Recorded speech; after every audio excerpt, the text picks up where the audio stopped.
প্রত্যেক মাসের মতনই এই মাসেও আমরা পৌঁছে গেছি দ্বিজেন্দ্রনগর পুকুরপাড়া জ্যোৎস্না মাসিমার বাড়িতে। তার একমাত্র কন্যা আদরি দিদি, যিনি জন্মগত বিকলাঙ্গ। আমাদের তো সেমন কোনো সামর্থ্য নাই, তবু প্রত্যেক মাসে আমরা সদিচ্ছা স্বেচ্ছাসেবী সংগঠনের তরফ থেকে যতটুকু পারি মাসিক রেশন সামগ্রী দিয়ে তাদের পাশে দাঁড়ানোর চেষ্টা করছি। আপনারাও চাইলে এইভাবে এই ফ্যামিলিটার পাশে দাঁড়াতে পারেন। আপনারা নিজে এসেও কিছু দিতে পারেন বা সদিচ্ছা স্বেচ্ছাসেবী সংগঠনের যে কোনো সদস্যের সঙ্গে যোগাযোগ করে এই বাড়িতে উপস্থিত হতে পারেন। ধন্যবাদ। সদিচ্ছা যা থাকলে সব সম্ভব।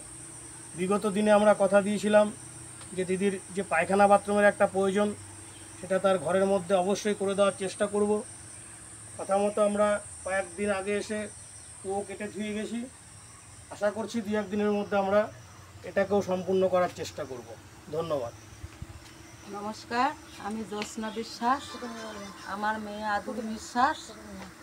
দ্বিজেন্দ্রনগর পুকুরপাড়ায় আমার বাড়ি, রুইপুকুর গ্রাম পঞ্চায়েতের অধীন।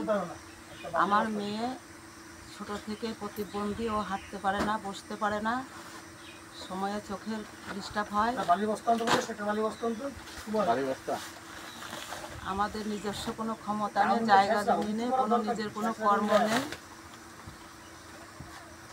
আমার একটাই অনুরোধ, আপনারা যে যেখানে থাকুন, যেভাবে পারুন, আমাদের দয়া করে বাঁচান। আমাদের মা মেয়ের দেহে দুজনারই কঠিন রোগ।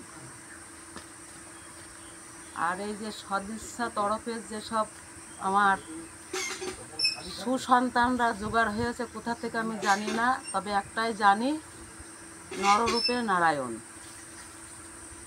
আমি এসব ছেলেদের পাওয়ার আগে আমি সবসময় দুশ্চিন্তায় ভুগতাম, ভয় পেতাম যে কখন কি হবে, আমি কোথায় যাব, কাকে কি বলবো। এই ছেলেদের পেয়ে আমি সেই ভয়টা কাটিয়ে উঠেছি। এখন আমার যদি মৃত্যু হয় তবু আমার কষ্ট নেই, আর আমার মেয়ের যদি মৃত্যু হয় তবু আমার কোনো কষ্ট নেই। কারণ এসব ছেলেরা আমার অন্তর্জগতের নয়, অন্তরতম সন্তান।